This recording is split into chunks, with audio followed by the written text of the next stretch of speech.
Good morning, Professor Tootle. Good morning. All right, our producer Tony's back from Greece for a couple of weeks. Tony, this is new to you again. Are you only following on whoever's talking, me or the professor? I can't hear you, but that's okay. Yeah, our producer has his microphone off, which is just great. You're welcome back, Tony. Thanks for being with us again. Sure. You could have a little bit of amusement or excitement in that, Tony, or you're just not. Yeah. Okay. I was just trying to let people in and get other stuff done. Yeah. Okay. Well, thank you for producing the show because I could not do it as well. Professor, sure nice to see you again. Good to see you. So originally last week, we were going to be talking about scale and how human beings just misread things because they forget scale. They see an antidote in their life and they go, oh my gosh, we must fix that problem. But it's a tiny problem compared to all the other problems that we misread. And then the Roe v. Wade was overturned. But more important, my mother had a health issue and she's still in rehab. So we skipped last week's show. But my point by bringing all that up was not to talk about my mother or a future show, Scale, is to talk about, we've had a week to reflect now on the Supreme Court completely overturning Roe v. Wade by either a 5-4 or a 6-3, depending on the nuance of the subject. It's gone. Roe v. Wade is not the law of the land anymore. And we've had a week to think about that. Just a big broad brush picture. Do you have a reflection after a week? It would have been interesting to do something contemporaneous within the hour of it being overturned, but now we've had a full week. Do you have some kind of reflection on that, Professor, overall? It's like anybody in my field, I guess one of my first reaction is it reminds me of how different my process is of how I deal with things like this than it maybe is for other people. Well, go ahead and take a minute to explain on that, because we're not just two political activists, and we're not two, I kind of consider myself an amateur political philosopher. And we're not just two white guys. We do the reason we're doing these conversations, you are a historian. And so that you might have a different perspective than the rest of us. Flesh that out for a second in context of Roe v. Wade being overturned. Well, the first thing is that I know that this is something that is historic and that I will have to integrate it into the story of American history. And that means that I will have to approach it as a professional. So in that regard, one of the first things I want to try to do is counter sort of the natural inclinations to have feelings about it one way or the other. And so one of the first things I did is I saw it in a news alert on my phone. And I immediately just said to myself, I'm not going to read anyone's hot takes on this. I'm not going to read any news accounts or summaries. The first thing I'm going to do is I'm going to sit down and read the opinion and all of the dissents. And then I'm going to try to look up as many of the references that they make that in any areas that I find confusing. And I want to do all of this before I've heard anyone else say anything about it. Wow. Now, Professor, I'm really impressed. Maybe it's the summer and you don't have classes.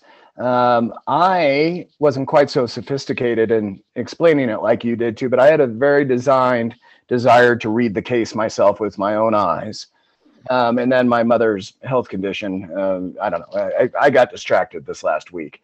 But to put you on the spot, have you done that yet? Or should we talk about this? Oh, you've already done all that.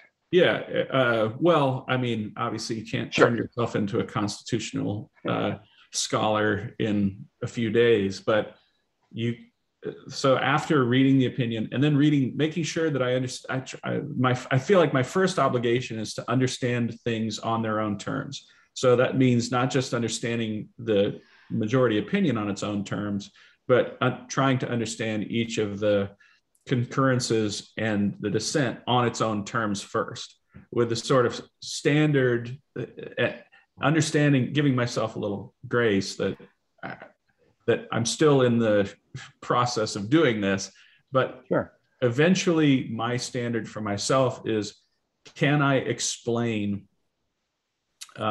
each of both the opinion, the concurrences, and the dissents?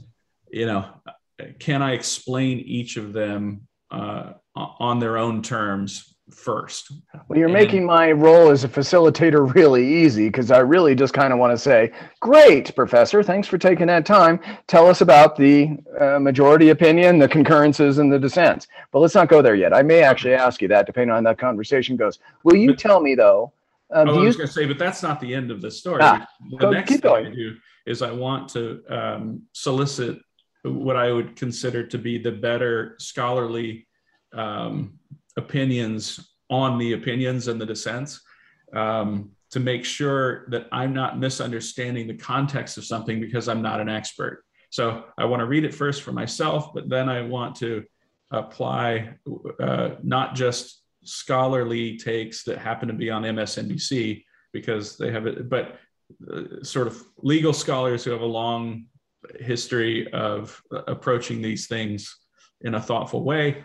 So that would be a simple fourth question. I want a good check on my own context. Sure. And then the next thing I feel like I need to get a handle on is sort of regular people. And that's when I will start looking at first the reactions from actual human beings who I know, and then once I get past that level, eventually I'll start looking at social media and see, well, how is this, is there any percolation of this in social media? And look, but I guess I'd say look at newspapers first and then social media last. So it's kind of probably the exact opposite of what the rest of us do, or at least I generally do on topics, right? But that's why you have to do it. I mean, because human beings have, and this was part of the answer of what we were talking about before we went live, is that human beings have this natural tendency to, it's not even a tendency. We're human beings. Human beings feel things.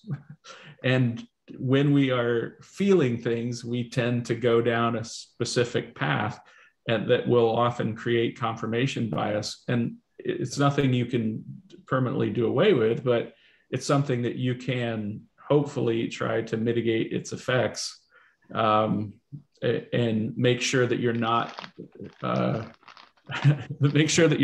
being guided by those feelings or emotions, because they can create a confirmation bias that makes it harder to understand people on their own terms. Gotcha. We only have about 20 minutes more of me before we open it up to whoever is still with us and has questions. We might actually get to that series of your thought process, but let me ask you a couple layman's questions first. I was 7 years old in 1973, so this opinion didn't concern me. I don't remember it. There are some things I remember as a 7-year-old, but this was not one of them. And I maybe in high school or college, I started thinking about it some for a variety of reasons. I was a political science major, et cetera, and I'm also a human being. So yes, I thought about it a little bit as a young man. From my perspective, and yes, I have a law degree, but from my perspective, in my adult life, whatever that age, from 18 to age 56, to me, this is the most significant Supreme Court decision in my adult lifetime. Maybe Roe v. Wade was in my whole lifetime, and now the overturn of Roe v. Wade. There are other crazy important decisions that the Supreme Court has made over the last 56 years, and I forget how old you are. Do you concur in general that, yeah, this is a really big, we've only been around 240 some odd years as a country, and in the last 50, this is a big decision. This is going to change the way people live, at least temporarily. Agree or disagree? I don't know. I think that the answer is maybe, because I think that what it really is doing is making people aware of a change that is taking place in the broader scope of American law. I think that in terms of the long-term history of America, I think that the EPA decision that was announced might be more important. Fascinating. Well, let's not get off on track on that. So the answer is maybe from your perspective. Yeah. Let me ask a subtext question. I live in Colorado and you live in California. In many respects, this decision doesn't affect us unless we have a lot of family or friends, or we do business in the multitude of other states. Colorado and California ain't changing their law, are they? In fact, in Colorado is strengthened. The legislature just passed a bill that strengthened, in case Roe v. Wade was overturned, Roe v. Wade was in existence. So in Colorado, it's more of a protected right. And I don't know what California's done, but do you agree that it depends on where you live? This is either a huge issue or not an issue at all? Well, and I think that's what I was thinking of when I answered your previous question, which is that this is not going to change 90% of how people live. It's in terms of, I was thinking just in terms of the numbers of people who are affected by this. Yeah. Because most abortions already take place in places where abortion is legal. So in that sense, but I think you're right. One of the things that is almost inevitable is that the next step is that states are going to begin competing with each other on these trigger laws that will then be challenged and modified and worked out in the court system. But actually, probably both ways, states will be competing each other to be the most permissive and the most restrictive.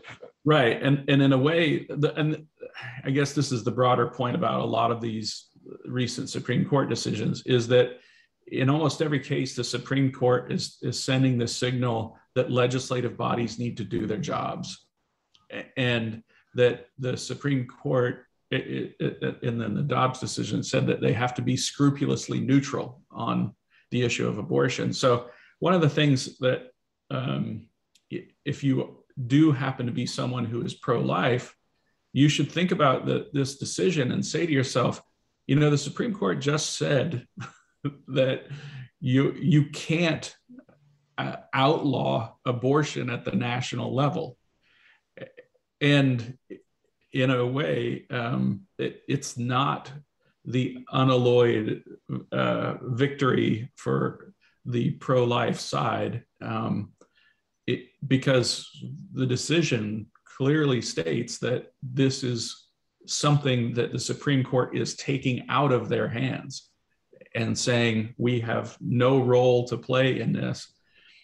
I think that that's probably a mistake, and I think they're going to end up modifying that because of what you just said, which is that states are going to take it too far, and then the Supreme Court is going to need to step in when Kansas, Oklahoma, California, and New York all go too far. And they're going to have to come around to protecting constitutional rights when states go too far in every direction. Gosh, there's so many questions. How do I even do this in the remaining 15 minutes? Yeah, sorry. And it's awesome. I just dearly appreciate your time. From a big historical perspective, I know you weren't old in 1973, but I was born in 1974, by the way. Thank you. Okay, so not only old, not even around. Okay, cool. Abortion isn't in the Constitution, right? Right. But it's kind of implied in the Constitution. I mean, it wasn't just made up crazy stuff that the court gave a fundamental right to privacy in this and other related cases, right?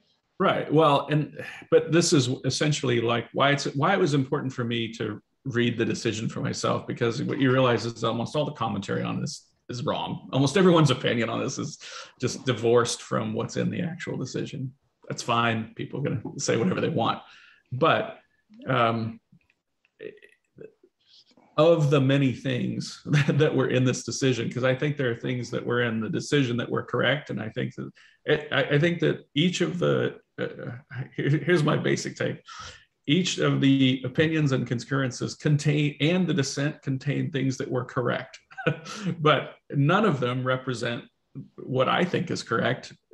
So I have to, divorce my own sort of feelings about the issue and say, well, on balance, what was more correct? And what you get across the board is this acknowledgement that when Roe was initially decided, it was decided on a fairly flimsy basis and probably incorrect. And especially if you rest this constitutional right in substantive due process. And that's kind of the, Clarence Thomas has a point there. But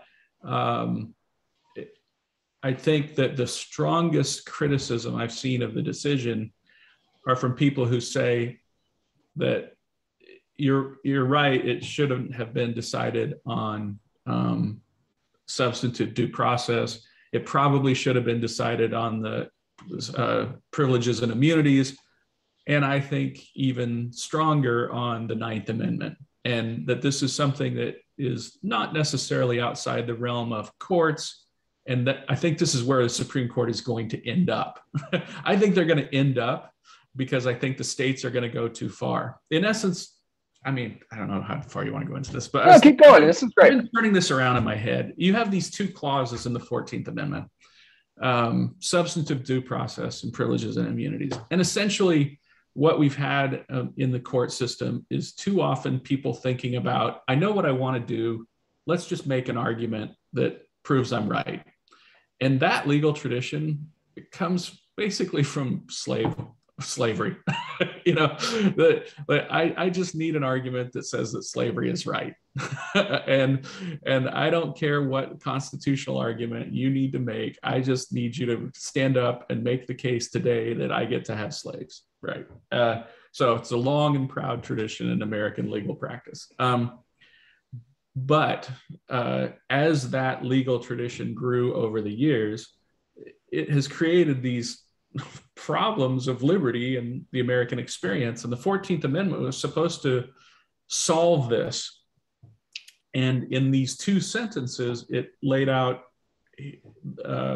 that you have rights that are protected by the federal government. And I believe the correct way of understanding that is that the federal government and the Constitution of the United States is a freedom document. It is there to protect your negative liberties, your natural rights, and the things that government can't do to you under a system of ordered liberty. But then it also has this clause that says that states can and do have what's called a policing power. They can deprive people of their rights through due process of law. Now, a bunch of bad court decisions tried to say that people have rights through this thing, through the due process part. And it's taking a long time, but I think eventually where the court is going to end up is they're going to end up understanding that the 14th Amendment, the way it was originally understood and the way that kind of makes sense, which is that no, the purpose of the Constitution and the federal government is securing of rights. And the 14th Amendment shouldn't have been necessary, but we did it. It was enumerating something that was already in the 9th Amendment. So where I think if we end up going in the generally right direction is that eventually we're going to end up saying that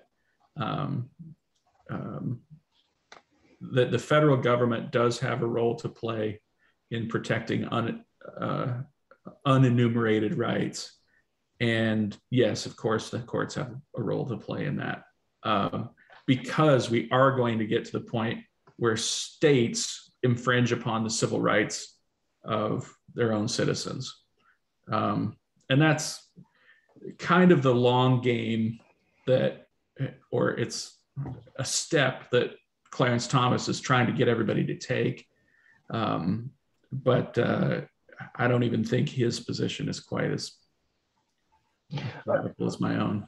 So, Professor, I'm going to let you get back to your very thoughtful thought process on the 14th Amendment. Isn't that long, so it's interesting that there's so much in that 14th Amendment. And referring back to the section that we're talking about is only 2 sentences. Right, it's not that long. So it's a lot of stuff is in there for being so short. Let me go back to current politics, though. Well, actually, not current at all. This goes back to 1994, when I was probably in the height of my political activity before I ran for county commissioner. I was a district captain and area captain as a Republican. This is from the state assembly. This is what everybody's talking on the interweb. So I want you to take what you've read in the decision and some history and put it into current battles. Ready? This is the state party platform back in 1994 in Colorado. Colorado Republicans affirm our support for an amendment to the United States Constitution to restore equal protection under the law of the right to life for all human beings from conception to natural death.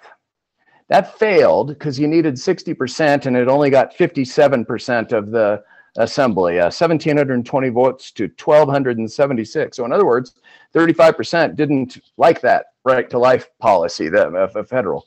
I mean, a majority did, but not a super majority to make it pass under the bylaws. Now listen to the next one. Ready? Women's right to choose. Colorado Republicans affirm our support for the right of women to make independent decisions concerning pregnancy without government interference. That also failed because it only got 60% of the attendees, more than the right to life did. A direct contradiction. So my question to you, or my point is humans are infinitely complex. The same people in the same thing giving opposite results of the same political activists, a couple thousand of us that were down at that state party assembly. And when we try to take infinitely complex humans and put them together with other infinitely complex humans and then try to create rules that apply to all, it's a mess sometimes. So where are we in this mess? You say we've overturned Roe v. Wade, but you're kind of hinting that eventually much of it will kind of be reinstated. And I'm not going to the morality or the science of it. I'm going to the law and culture and history of what's actually happening. Now, correct me in whatever way you wish. Well, the first thing I'd say is that the Dobbs decision said effectively, like with regards to those two, I guess they were calling for constitutional amendments, but if you tried to do those things, the Dobbs, without a constitutional amendment, the Dobbs decision essentially said that no, you can't do either of those things. Right? Through federal legislation, Congress can't pass it. Right, exactly. So, and then the other thing is that if, well, I'll just stick with that. Ask your question again. Well, let me ask it in a sub question. Colorado has it in statute now, basically enshrining Roe v. Wade, maybe even a little further, but basically the guaranteeing reproductive freedom. And that was new. There used to be no law in Colorado, but because of concern of the Democrats, I don't think there was a single vote, the concern of the Democrats, Roe v. Wade was going to be overturned. They put that into the statute.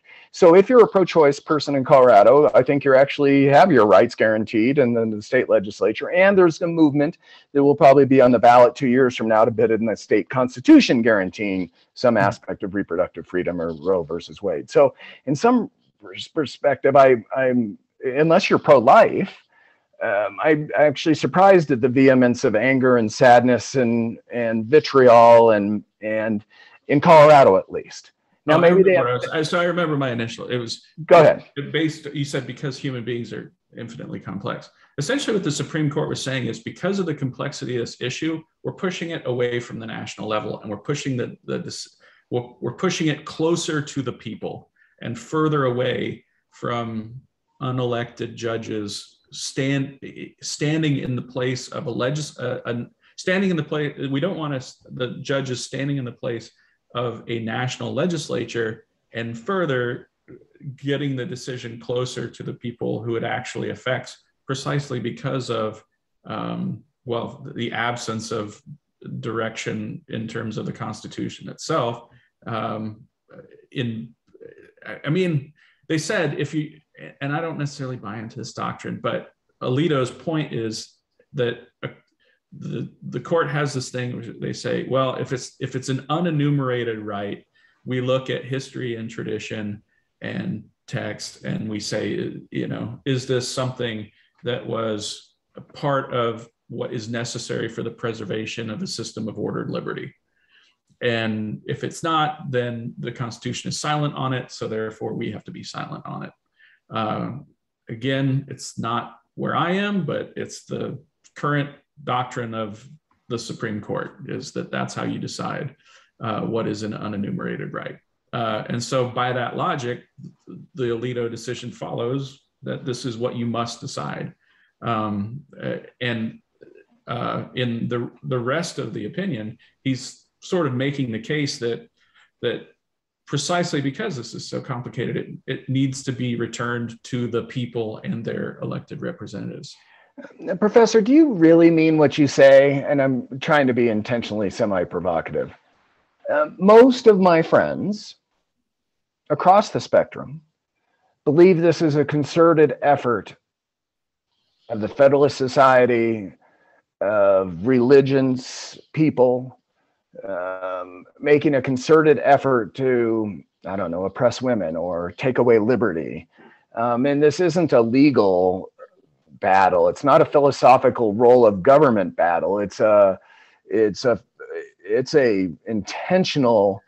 The Supreme Court isn't unbiased. These men and women that think they have some noble things. No, they're just anti-choice, pro-life people. Do you really? You're not talking about any of that. You're talking about what's the written word. I guess you're a textualist. Do you believe that the Supreme Court is really doing what they say they're doing, or are they now a political beast? You've read those columns now, the people that just say this is just a gross undertaking ruining America. We shouldn't even be patriotic anymore. America isn't what it used to be before last Friday. Give some context to this. Boy, I know I've given you a lot of questions in there. Can you narrow that down to one? No, answer it however you wish. I can't even remember all of the things you asked. I guess my immediate reaction is that the debates over what it means to be a free people have started before the ratification of the Constitution. And, they were part of a legal tradition in America for 150 years before the American Revolution. So in that sense, these are all issues that are never decided and never decided permanently. But if you're talking about, is there a concerted effort? I think that for a lot of legal scholars over the past, 150 years, 150 years, 100 years, and 50 years, there were different Supreme Court decisions that were based on first this, pro-slavery position that evolved into a progressive position that evolved into a, living constitution position that says that we don't care what the law says. All we care about is the result. And this led to a series of Supreme Court decisions, again in the 1970s, that so offended the conscience of the American people that a lot of people decided we're going to make a long-term effort to build up institutions outside of the institutions available to us, because frankly, there were no law schools, there were no media outlets, so we essentially building up this,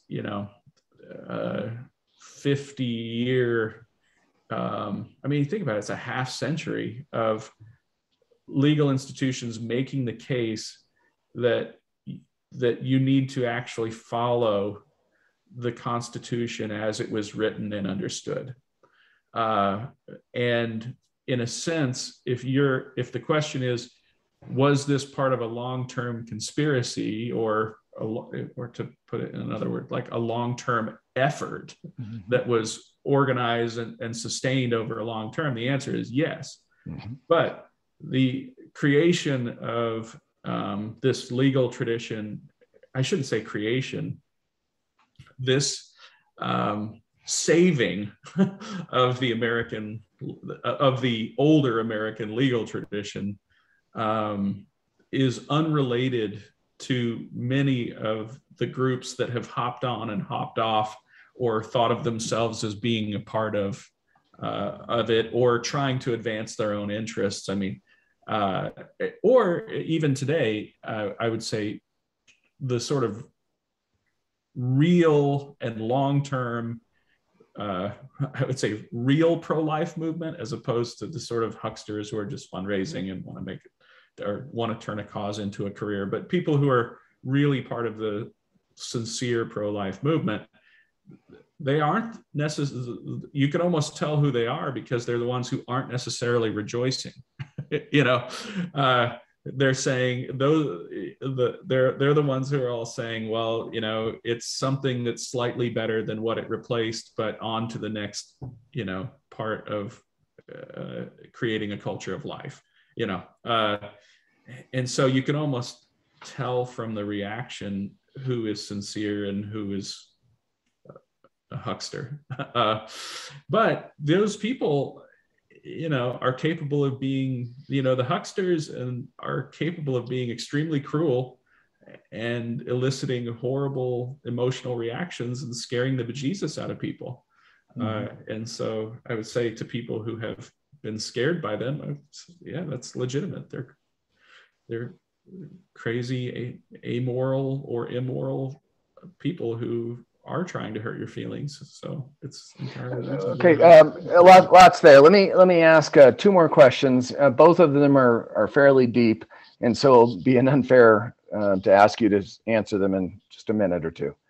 I conceive, and 2 years from now, maybe 3, that there will probably be 15 states that have, well, it'd actually be 3 or 4, maybe 5. Anyway, there'll be 10, a third of the country will have a fundamental right of privacy or reproductive freedom, or a variety of nuanced language, enshrining it in their state constitutions. There will also be a half a dozen, or maybe more, 10 or more, that will have in their constitutions a fundamental right to life, potentially from conception, or at least maybe viability, enshrined in their constitution.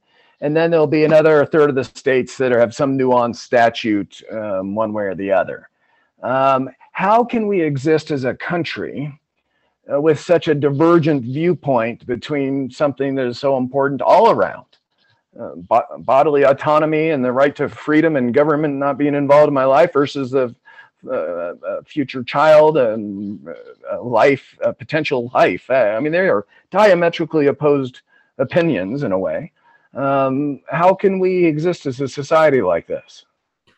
I think the big picture, it would be by maintaining your commitment to peace and rule of law. If we can't get you to rule of law or ordered liberty, let's get peace first, because even peace can involve things like civil disobedience and things like that.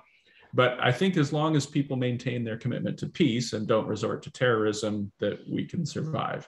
Even better than a commitment to peace would be a commitment to rule of law. And better still would be a commitment to a system of order, liberty that recognizes that that these questions are all going to be settled through a system that ultimately produces the best results for the most people and preserves essential freedoms. That's how. But I think you might actually be underselling just how bad this can get. And the reason why it's not going to change life for very many people is because we have almost no contested elections in the United States, and whoever wins the primary wins the election. And so what I think we're going to actually see is competition in the primaries over who will take the more extreme position. And so I think what we're going to see is complete lunacy. I mean, it's, again, taking off my historian hat and looking at, pulling out my crystal ball. I think we're just going to see complete lunacy in the short term, where people are almost, because they believe it's in their political best interest to pass the most extreme laws possible, I wouldn't. I'll be 40% surprised, I guess, if we don't see out and out abortion bans in some states and then abortion factories in other states, both creating such moral outrages that they eventually lead to moderation over how this is handled on a state-by-state basis. I expect that state legislatures and state legislators to almost immediately begin doing unconstitutional things and advocating unconstitutional things that will require further modification of this. I mean, that's just my prediction. Okay, last question. I have referred, I don't think I've blogged on it, so to speak, but I've referred several people in comments and discussions I've been having to an analogy of slavery in the United States, and referring specifically to a book from James Oak, Freedom National, because it seems like he's able to take that debate between slave states and free states and understand it in relationship to the Constitution and how we were formed. To me, it seems like a pretty direct analogy. The passions on both sides of this seem analogous to what led up to the Civil War. Is that a good analogy, or you urge me to not stop doing that? No, I think that's good. Because it points to something that involves a fundamental right, a balancing of, as Rose said, and as Justice Breyer, the outgoing Justice Breyer, always said, the balance. I think it was his most used word was balance in every court decision, but that we have this. Yes, the short answer is yes. That's good. That's still good advice because people need context in this. I think we've had this essential disagreement that arises quite naturally out of the debates over the Constitution. Man, I keep getting spam calls. That's my third one in this session. I don't know. I hope they're not coming through. And it's over this idea that somehow, and this is why I hope the world eventually comes to my position, which is that you don't have two sets of rights. You have many rights, and all of them are to be settled in the political realm. And I disagree with people who say, oh no, you have one set of rights here. You have the rights of personal competency here, where the government can never touch these. And then you have these rights over here, and the government can absolutely take all of those away. And I think, and I hope that we eventually get to the understanding that all we can really do is try to adhere to a system of rules that places the debate over all of these very important rights in the correct venue. And it does not diminish your rights where they are debated. And all of these things are part of a long evolution. I guess my other reaction is that I bet I would have had a different reaction to this at different ages. Now that I'm almost 50, and I've seen, I feel like I can better see the contours of a century and of a half century and of a couple of centuries, now that I've got some graying around the temples. And I don't see any of these decisions as being all good or all bad. They I look at Alito's decision and I say, okay, on balance, you're right. First of all, Roe had already been overturned in Casey. The question is, do we just admit what we've already done? Do we just acknowledge the reality that, in fact, this was a bad decision because it was placed on flimsy ground, and in that regard, Ruth Bader Ginsburg acknowledged this, and said, and she would have wanted it overturned and just the abortion right found in a different place. But even she would have acknowledged that, like, yeah, this was a bad decision. So in that sense, what our next question is, what is replacing it? And it is not the perfect victory that, or it is not the perfect defeat that it's being described as. And none of these people are, villains. There were strange things in all sort of four areas where I said, I would say to myself, God, you're a Supreme Court justice and you say this, like, this is crazy, but in each of these decisions, there's also a great dose of humility as you read them. You think, oh gosh, there are issues in this that I never contemplated, the effect that this would have in other areas of the law that these people are contemplating. You think about the amount of brain power and knowledge and experience that went into all of the opinions and dissents. I think a dose of humility is probably where I end up. Okay, and that's a good way to conclusion. But I got to add one more broad one, and then we're going to open up for questions. So in about 1 minute, you all get ready to talk. Professor, Plato solved this for us. In the Republic, he took us through the very obvious answer that the best way to have justice in our society is to have a philosopher king bred from childhood, the best and the smartest and the most gracious and the loving, thoughtful king to decide these things for us. We don't have that in America, obviously. We have a bunch of humans arguing about all the time now on Facebooks. We're all photojournalists as well. Should we be comfortable and confident and more patriotic towards our society?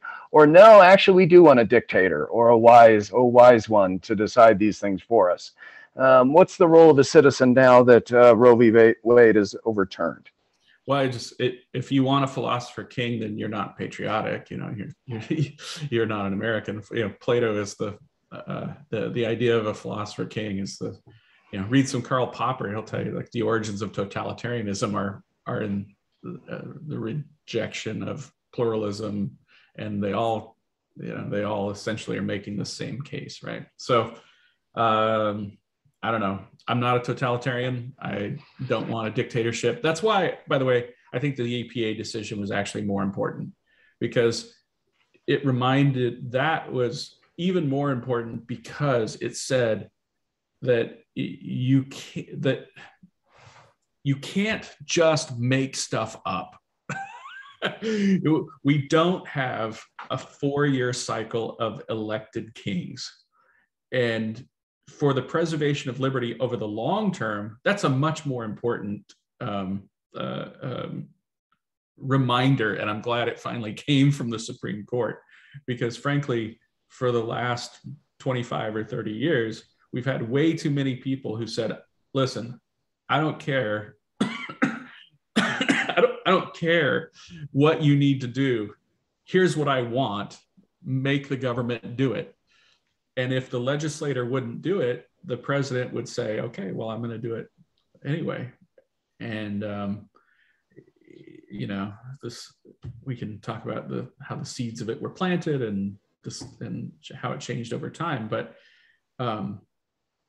But you should not, I always say, like, if you want to know if your position is consistent, imagine advocating that position when people you hate are in charge. So everybody I know who's now saying, let's do away with the filibuster in the Senate, you say, okay, are you now saying that you're fine with this once the Republicans control the Senate, that you want to do away with the filibuster? Or think about how strange it is that when the decision came down, that 30 US senators came out and said, Joe Biden needs to declare an emergency. And you're like, wait a minute, you're actually part of the legislature. What? This is precisely, the problem. Like, legislatures need to legislate. And if you keep looking to your elected king every 4 years, you're certainly not patriotic. You are advocating for totalitarianism. And in that sense, like, I get that people have strong emotions, but just try and imagine what it would look like if people who you disagreed with had the power that you were trying to grant yourself. Yeah, good way to end and open it up to folks. I just came from a breakfast meeting with a former state legislator. And one of the major thrusts of that conversation was his admiration of his grandmother, who encouraged him in his whole life, but then he became a legislator, but in his whole life to do two things in public policy. First is become knowledgeable, and second is have an opinion. And when you do that, it allows you to discuss with all sorts of other citizens without anger, you become knowledgeable. If they give you more information, cool, you take that in and you change your opinion. Well, one of the things, let me advocate one other thing. One of the other reasons why I think it's important to actually read the whole decision and read all of the concurrences and read all of the dissents is because it takes time. It slows you down. And once you begin reading the words of someone who disagrees with you, which all of them disagree, what you'll find is all of you disagree and agree with every single one of these things. And you'll say to yourself, but you will begin inhabiting the mind of the author, and you'll see, okay, well, now I see where they got this from. It will give you humility, but the first thing it does is it slows you down. It keeps you from popping off. Another piece of brilliant advice. Okay, Bart, it looks like you're ready to start engaging. So ask the professor a question or make a comment. Okay, I guess I have a comment and a question. My comment is that, since I'm a lawyer geek kind of type, it's really funny in law school, which was way back in 1980 to 83, okay, I read Roe versus Wade. And when I read the case, I said to myself, wow, this is really weird. It talked about penumbras and emanations and all kinds of stuff. And then I kind of compartmentalized it because I never really had to worry about it. I'm a constitutional lawyer in a sense, but it's mainly with the Colorado Constitution, not the federal one. So I don't get into it. But when I read the Dobbs decision, because like the professor, I decided to read it, to kind of see what they really said. After I read it, I said to myself, God, this opinion is really like Roe v. Wade in a way. They just came to the opposite conclusion. And I think what we're seeing here in many ways, I guess this is the comment portion of my thing here, is that the legal system has not figured out an intellectually honest way of interpreting the Ninth Amendment to the Constitution. Yeah. What did they mean in the Ninth Amendment? What rights do you have? Right now, the right to travel is nowhere in the US Constitution, but we have it. Why do we have it? Because the courts have held it's okay. You have a right to raise your children the way you want to. That's not in the Constitution. The courts have said you kind of have that. So I guess we have to ask ourselves, is this okay? Or is there an intellectually honest way of figuring out what these rights are? I found the Dobbs decision very unsatisfying in that sense. You can't just say the history and tradition of the United States is what gives you a right, because there's a lot of really bad things in the history and tradition of this country, like Jim Crow and slavery. And so let me jump in real fast before I forget this point. Let me defend Roe for a second, and then let me defend Alito for a second.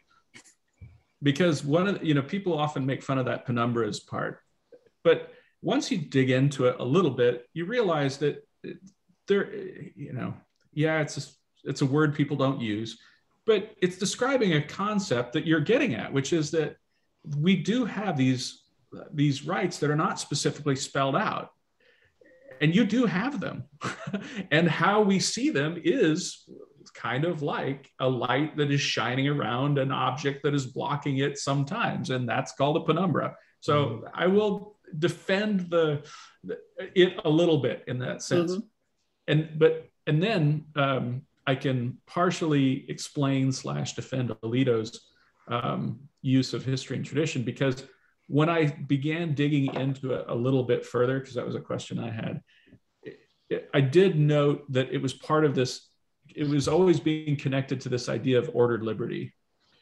And that helped explain it a little bit more to me. In other words, that it tethered it a little bit in saying that things that happened in our country that were not essential to the progression of ordered liberty are not a part of the legal tradition you should be looking at. So, and in that sense, you're like, okay, well, it's linked to this tradition of what are the freedoms that are necessary to keep a free people free. And that sort of narrows it and gives it a little bit more of a scope. But I think you're absolutely right that, and in part of this, I think, is the slavery and race distortion in American law, that we have so many court decisions that were motivated by racism or the defense of slavery that are in this mix of American law, that we have to, that this work of just teasing all of that out has created so many distortions that it's very difficult if you don't keep going back to the source. So that's why I say, like, on balance, I'll prefer a originalist / textualist, because at least it tethers you to something that's probably closer to what was there before all of these pro-slavery, pro-racism distortions were introduced. And at least it's, like I said, not perfect, but it's better. It's better than just the law is whatever I want it to be. And it's better than the law is whatever the interested majority says it is. But it's not quite where I would arrive at, but it's, like I said, better than those alternatives. Bart, is that generally okay, or do you have a follow-up comment? Okay, here's my follow-up, which is kind of, I don't know, this is sort of cosmic. I believe that what Dobbs actually does is it kicks out the last kind of, supporting rung of the chair of the current modern conservative coalition. Because when you think about it, a lot of the rungs were kicked out over the last 20 years, but, right to life was not.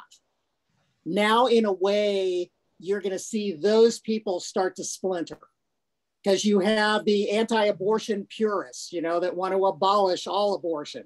And then you have people that really don't believe that. It's been easy for the last 40 years for them to say, well, I'm pro-life. Well, what does that mean?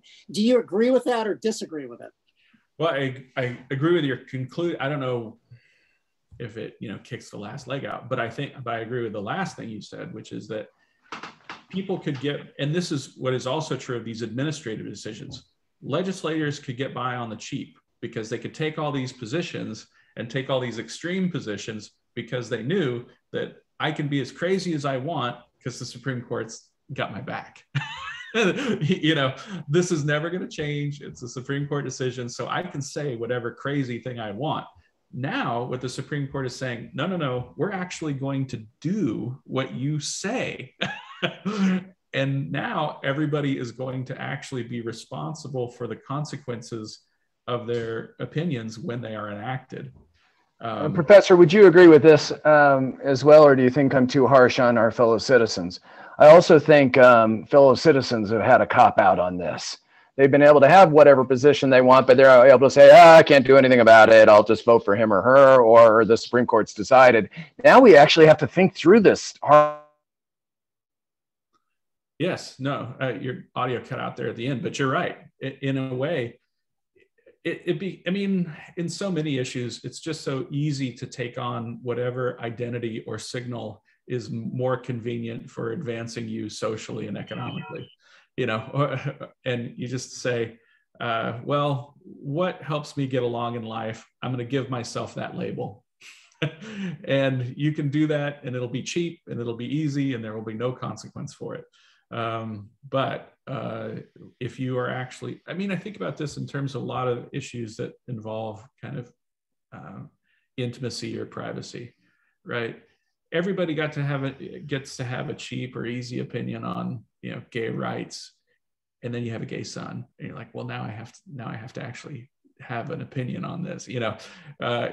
In other words, pushing the decision back to the people and their representatives is part of a long-term project of getting people. Yeah, I guess just agree with you and Bart. You know, you're going to have to face the consequences of your presumed opinion. Gotcha. Mayor Anderson, I believe you have a question. You've taken yourself off mic, and thanks for your graciousness and being patient. Mayor Anderson. Yes. Question or comment for the professor? I have a comment. Can you hear me? Yes. Yes. Okay. You know, I think it's really nice that the males of the species can sit around and talk about this and what it means. But I have to tell you that I am so proud that I live in the state of Colorado, who had a law that allowed women to take care of their own bodies before Roe v. Wade. I can't tell you how grateful I am to the state legislature who passed a new law this year in anticipation of this. My comment is for the originalists, and I'm not a lawyer, and all I can do is tell you what I know from my life experience. The Constitution of the United States originally only applied to men who were free, white, and 21. Therefore, children had no rights, women had no rights, blacks had no rights. And I guess you could say, well, maybe it was only those men who had come from a certain place. But I can't tell you how devastating this will be for those women who, through no fault of their own, it's called a miscarriage, but it's really an abortion, and they are sent to jail. And don't think that won't happen. I think this is a crisis that should have never happened. And I think the Supreme Court should have done it. They could have overturned Roe, but did they have to go ahead and give Mississippi their rights? I sincerely hope that one day my granddaughters will think the American flag is theirs again, which they do not. They are not celebrating the 4th because this country has taken women's rights away from them. And I know that's opinion, but I feel it very strongly. Having had relatives die from abortions back before they were legal. So yeah, Mayor, you are extremely articulate, and not alone. I've heard that opinion from my friends scores of times in the last week. And I remember Governor John Love and his wife Ann back in my earliest parts of my political career. And as you know, I'm engaged in all that. So thank you for making that point loud and clear. Professor, Mayor Anderson was articulate, and you've seen it yourself among your friends. Response, particularly from a historian rather than a contemporary, regarding the rights of women in the U.S. Many don't feel like they have full empowerment, full citizenship anymore. Well, I guess the clearest thing that I would point out is that the Constitution absolutely applied to women, children, Black people, Native Americans, every live human being that existed within the United States. And how people experience their rights and government, whether has always been part of an evolutionary process. Some people had rights as, men had different responsibilities and rights, women had different responsibilities and rights. Black people had different responsibilities and rights. Abolitionists and Black voters existed at the time of the ratification of the Constitution and voted for it. It's something that was a clear part of our legal history. So I don't want to leave anyone with the impression that somehow the only people who had rights at the time of our founding were white property owning adult males. That is absolutely not true. With regards to predictions as to what will happen, I don't know. I just from a strict history standpoint, that's the one thing I feel like I have to correct. So, Professor, though, I have empathy for my friends who want to protest on the 4th of July. I've been chatting with many in the last week. But I don't think they're right, but I have empathy for them, that they believe that they're not as whole as you and I are. And some of them want me to stop talking about this issue, which I also think is a mistake. I think all citizens need to talk through issues. It's a strategic mistake in this instance by taking 48% of the population out of the debate on one side, because the other side sure ain't gonna stop. And as you and I have discussed before, I'm almost exclusively pro-choice, and you have a more nuanced opinion and may be pro-life, although you don't like labels. I get that too. Can you give some empathy, though, to Mayor Anderson's current, and using your historian's perspective, but to me, it sounds like we don't have empathy in this conversation. We're talking about it factually, historically, legislatively, legally. But I don't think that's true. So can you give or do you prefer to pass and see if Eric has or Ben has a question for you? Well, Lorraine has her hand up again. So okay, please. I didn't mean to speak for you, Lorraine. Jump in again, but you need to take yourself off mic. Still, your mic's still there. Hold on, Lorraine. I've asked you to unmute yourself. There you go, Mayor Anderson. I'm sorry. I didn't take my hand down. Oh, okay. Okay. I don't need to speak. Gotcha. Thank you again for your point and comment. I understand male standpoint. I've been in this world for many years. Thanks for your ongoing service. Professor. I guess now I'll answer your question, which is, do we need to have empathy? Yes, absolutely. I think that, trying to negate someone's feelings or not understand them is cruel, and that to the extent that we can try to sympathize with people who have strong feelings, I think we should do that. But as human beings,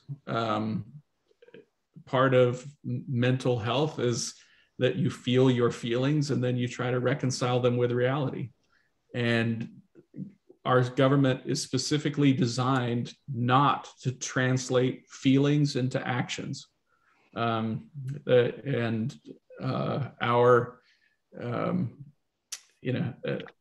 As Hamilton said in Federalist 1, we're here to decide whether we can govern ourselves from reflection and choice, not accident and force.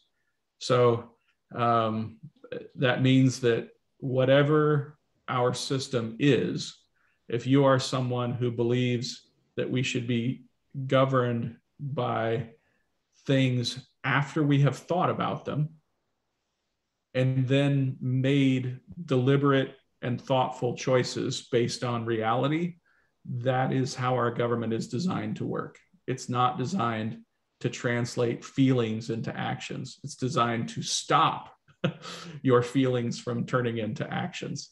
It's designed to force you into reflection and choice. So if you'd like to have a long-term or productive discussion about changing society, it needs to be on the basis of reflection and choice, not accident and force. But I'll also say, if you're someone who believes sincerely that you want to have a government based on accident and force, whoever is the strongest and the most violent will enforce your vision and impose it on others, you shouldn't celebrate the 4th of July. You shouldn't wave an American flag, because if what you want is the violent imposition of your beliefs on others, you're not patriotic. You do want the destruction of the United States of America. And so, yeah, you shouldn't engage in displays of patriotism if all you want to do is to have violent mobs be in charge.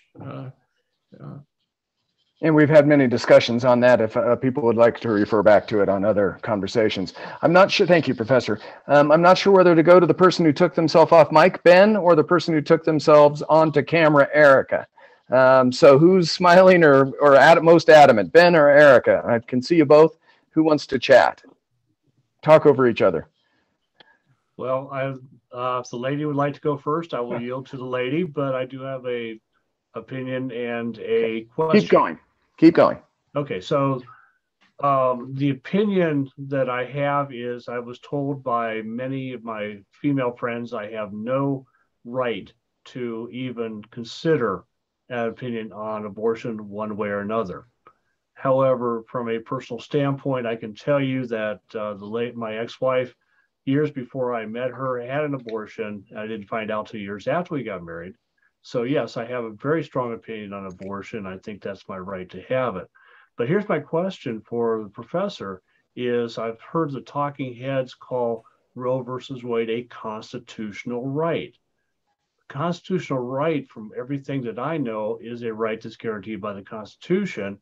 But are we talking a Roe versus Wade versus an implied right versus one that is actually protected by Constitution or amendment?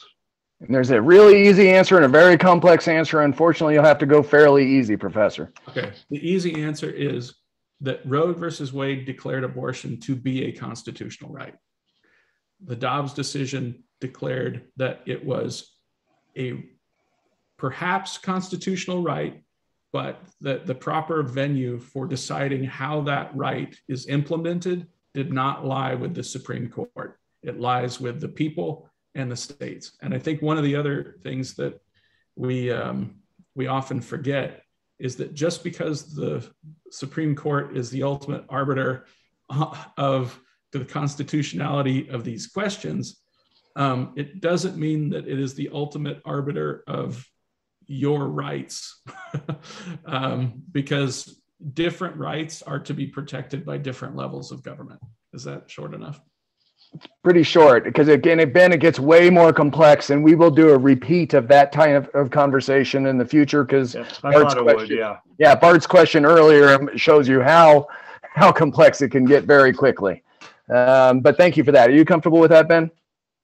Absolutely. Thank you very much. Excellent. Erica, did you, just because you took yourself off camera doesn't necessarily mean you want to talk, but I want to make sure we honor that before we close down here in a few minutes. Thank you. I only took it off because I was finally sitting down and listening. I want to thank you guys for talking about this. I think especially as older white men, you're taking a huge risk to have this conversation and publicizing that you're having it. I really appreciate that. I think the more people we hear from, the better. I appreciate I'm going to read the opinion. I can't remember what else just happened where somebody said they went straight to the opinion in this group. I really appreciate that. I made the mistake of saying I found this interesting to a female friend of mine who is no longer speaking to me when the opinion was first leaked. I was a political science major in 91. My favorite professor was a constitutional law professor. He was English. He thought Roe versus Wade was one of the worst opinions he had ever read. He said the best thing that can happen for the rights of women in this country is this gets overturned immediately so we can have new constitutional law around it. That has always stuck with me because as a woman, I feel it in my gut that I don't want anyone to tell me what to do with my own body. And I completely separate it from how interesting I do find this from a legal perspective. Having said that, please never ask a woman in your life to do that. The level of backlash that I am seeing from women who are just afraid is you cannot think rationally. It takes everything in me to continue to be interested. So I appreciate that you're having the conversation. I appreciate that I see you all trying to figure out how to tread lightly. My article for my local paper that I'm just finishing is about how to love your blank while you're still trying to change it at the same time. So insert child, body, government, whatever it is. And I am completely inspired by the women that I see trying to both be patriotic, celebrate the 4th of July, probably wear black that day, but also so in love with the fact that no police are going to come and knock on our door in the middle of the night and drag us to jail for doing exactly that. So it's both for a lot of us. And I know it's both for a lot of you guys too, or you wouldn't be here. So that's my question. My question is, do you agree with what I just said? I don't have a question. Yeah. Really appreciate your thoughtfulness, Eric. Professor, do you have a response to Erica's? Yeah, I think that part of it is remain committed to the process of peace and try not to, try not to let extremists drag you into their mindset, but try to be sympathetic to people who, are often basing their feelings on misinformation, but a feeling based on misinformation is still a feeling, and we should still be trying to deal with one another with as much compassion as possible. But you can't actually control other people's feelings either. We talked before we heated up the cameras about how so many of these issues come down to remembering what your own autonomy means, which is that you can control yourself and your own autonomy, but you get into dangerous territory if you begin letting other people define who you are. And it's probably one of the most important things that a human being can do is to remember not to, you want to check yourself, make sure you're not being a jerk, but in terms of your own autonomy, especially don't let your political enemies tell you who you are. They're not your friends.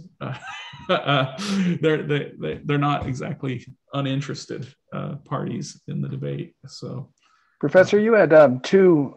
Thank you for your response to Erica. You had two quotes, I think, or two books before we close out, and part of it was before we turned on the cameras. But did you get everything in big picture out that you would like to get out, whether it's those quotes or others, or a conclusion on your own? And Steve, you'll have one chance to jump in if you have. Are you okay, Steve? I'll just mention very briefly, one of the things we talked about before the mics heated up was one of my favorite quotes from James Weldon Johnson. And he was discussing the role of prejudice. But the last bit of it applies to what we're discussing. He said, "I will not let prejudice or any of its attendant humiliations and injustices bear me down to spiritual defeat. My inner life is mine, and I shall defend and maintain its integrity against all the powers of hell." again, he was talking about not letting racists define who he is. But I found that to be useful in almost every aspect of my life. And then the other thing that I was mentioning was that, and only because it happens to be in this book, but called The Coddling of the American Mind. But I mentioned the categories of distorted automatic thoughts. It just happens to be listed. It's something from cognitive behavioral therapy that you know, if I'm feeling a certain feeling about something in the political realm, I'll run through this checklist and say, am I doing any of these things that are actually signs of being mentally unhealthy? Mind reading, fortune telling, catastrophizing, labeling, discounting positives, negative filtering, overgeneralizing, dichotomous thinking, shoulds, personalizing, blaming, unfair comparison, regret orientation, what if, emotional reasoning, inability to disconcern, or judgment focus.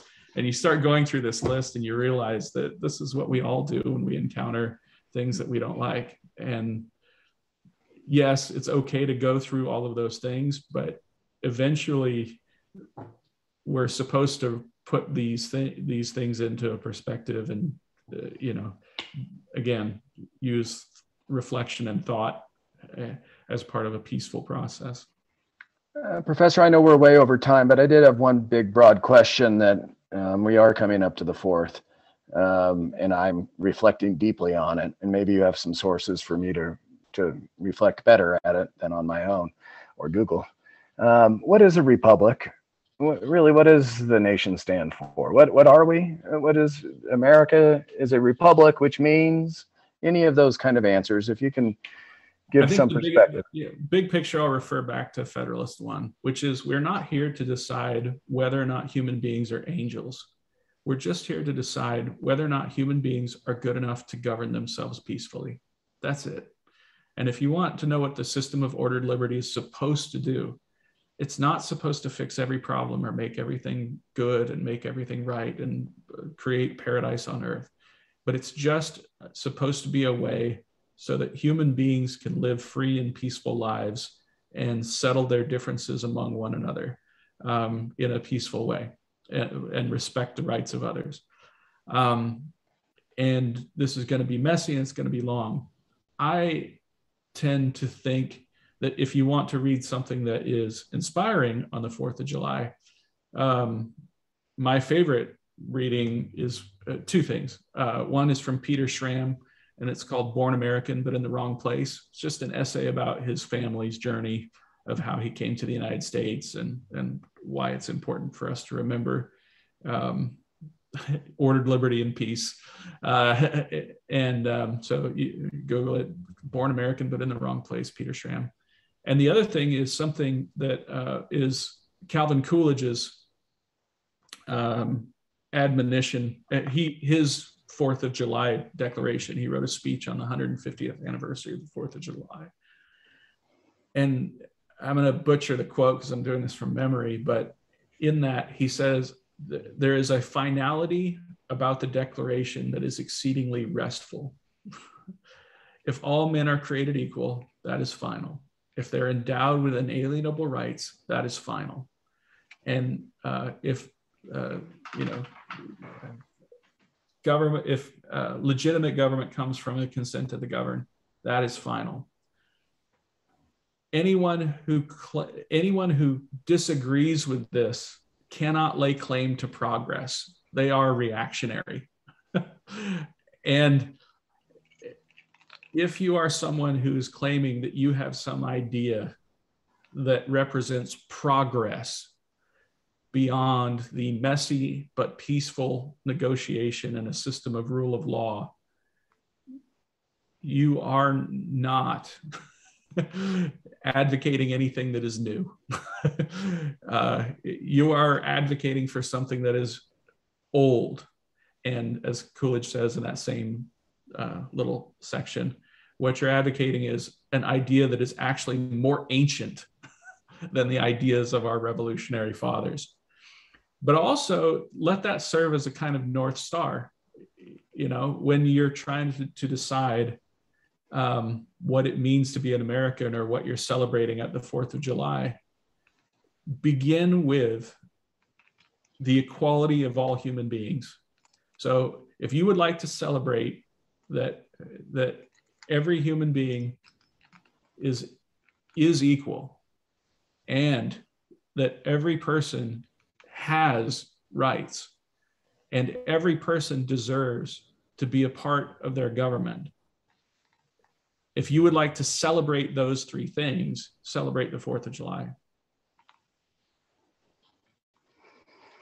In the last week, those words have been controversial, actually, in my world. So I appreciate you raising them, not to be controversial, just for food for thought as we reflect on who we are and where we are in our nation. Thank you for that, Professor. Well, let me explain one last little thing, which is, that's why I said we have to remind ourselves. I mentioned the Peter Schramm thing, Born American in the Wrong Place, because he really is one of the people who makes a very strong case that America was founded as an ideological nation state. It's an idea. What is that idea? It's in the Declaration. So that's what you're celebrating. Anyway. And I make this point fairly consistently with my friends, that we forget how brutal this earth has been with humans in it, and we're still an exception to that rule of brutality, of brute force, and as you point out, families protecting their families' rights, and the rest of us may not matter. That's the history of the human race, except for this exception, this noble experiment that is worth celebrating, in my opinion.